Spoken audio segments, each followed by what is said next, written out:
uh, crisis in U.S. if 2-year accumulated inflation is 75%, right?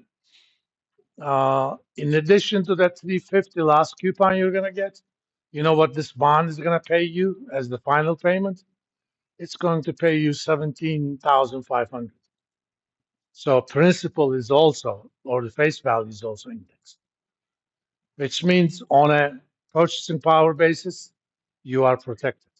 Is that just for the tips? Only for the tips. So if you were in the, say you're in the treasury bond, Mm-hmm. just the 10-year or the 30-year, Mm-hmm. and you weren't in the tips, you would be, your purchasing power would be decreasing. Yep. Both the tips, your purchasing power is keeping with inflation. Exactly. Okay. That is the entire point of those. I mean, Why do they. people not just invest in tips? Why do they invest in the 10 or 30? It depends upon your inflationary expectations. So if you think that inflation is higher than what it really is, then If you think inflation is going to be higher than the so-called break-even inflation rate, which we can easily calculate, what's the let's think about it. Let's go back to these yields right now. Currently, the nominal bonds are yielding 4.107, right? And let's say you are, as far as inflation is concerned, risk neutral. So to you, it doesn't matter whether you get exactly the same difference or on a 50-50 basis. So the so-called break-even inflation, remember Fisher equation from your basic finance.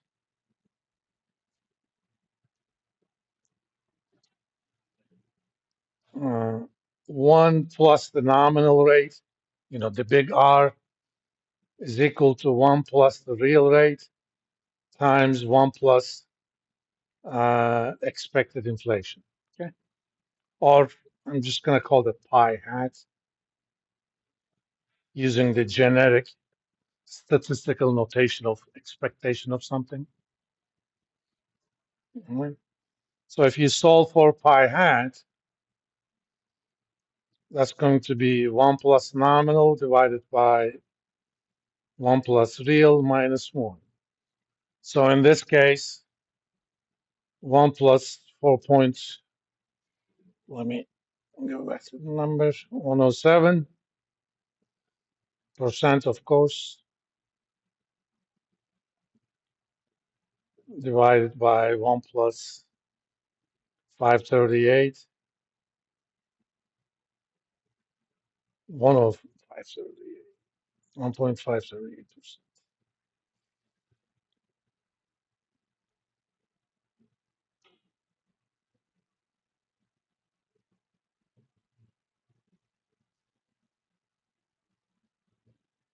Minus 1, so if I made that calculation, 1.014107, no.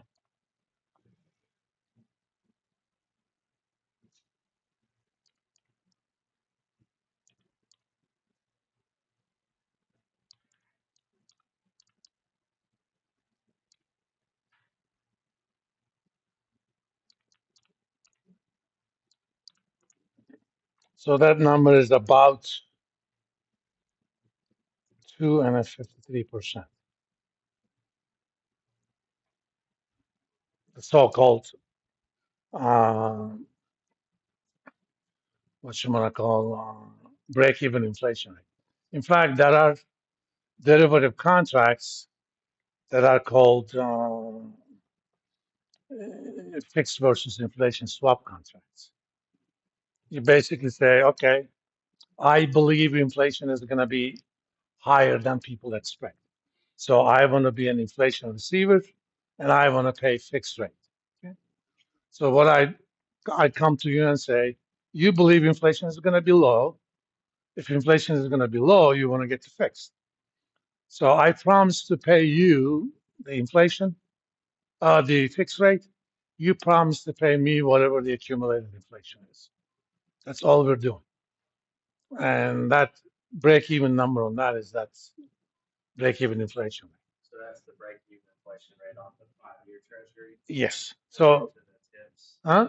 compared because Yes. it's adjusted for inflation. Yeah. I mean, this is essentially what market is expecting. Don't think of that as an expectation. It is not technically a statistical expectation. This basically says if, as an investor, you believe that inflation is going to be 5%, which one would you buy? Fixed or nominal? Is fixed the tips. No, no, I'm sorry. Nominal or the tips? The tips. Tips. Why? Because if inflation is going to be 5%, you're already getting 1.5 as real, right? Let's just do the approximate one, not the exact. That means you're expecting a return of 6.5% in nominal terms. But the regular bond, independent of inflation, is going to pay you only 4.1. If if that is the case, then you're going to demand the tips. So the prices of tips are going to go up, which means the yields on tips are going to go down. Or I believe inflation is going to be low. If I believe inflation is going to be low, then I'm going to pick the nominals. That's kind of the idea behind it. These bonds have been invented for two reasons. One, you guys are maybe too young, but if you're curious enough, I'm sure you read about the inflationary issues in 1970s. I mean, that was one of the reasons, if not the most important reason, why Reagan was even elected. Okay? Independent of whose fault was that, that was the case. I mean, U.S. inflation went up to almost 10% without an issue like COVID. And in U.S., that is considered a disaster. Where I grew up, if we had 10% inflation in 1970s, we would have festivals every 3 months. During my youth, the average inflation I experienced before I came here was 45% a year. You get to learn to live with it. Contracts are indexed typically. Economy is a little bit dollarized, but because of also variability of that inflation rate, it has a lot of economic and social costs. So inflation is an important thing, especially the uncertainty around that. Again, independent of your economic and political views, tariffs, especially the tariff wars, if it's one-sided, if U.S. can impose its will and say, I don't care what you guys do, I'm going to dominate you, maybe there's a chance. Okay. At a minimum, they can say, I'm going to impose 100% tariffs on you, and whatever tax income I get, I'm going to subsidize my companies with that. Fine. But, this is not 14th century anymore.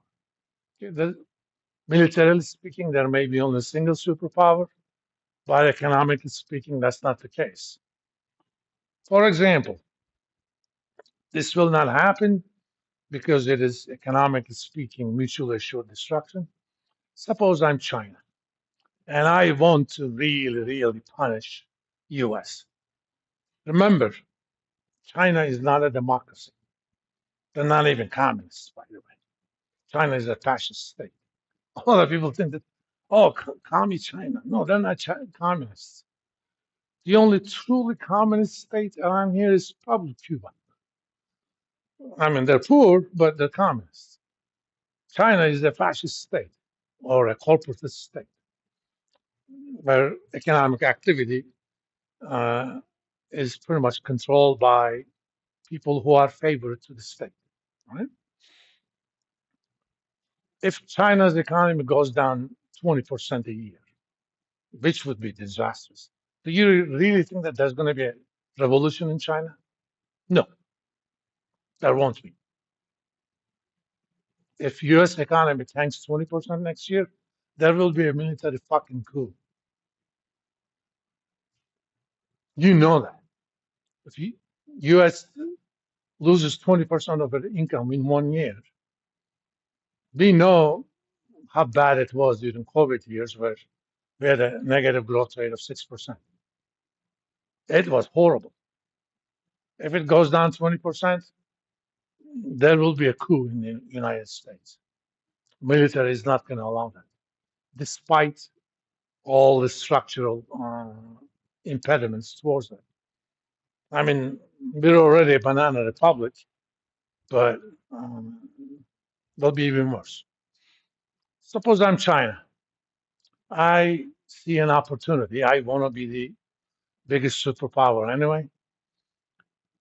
Forget about all the tariffs. U.S. is not able to sell too much to China anyway, for a lot of different reasons. Some of it is protection. Some of it is our goods are not good enough, and a lot of it, Apple goes and produces the stuff there anyway, right?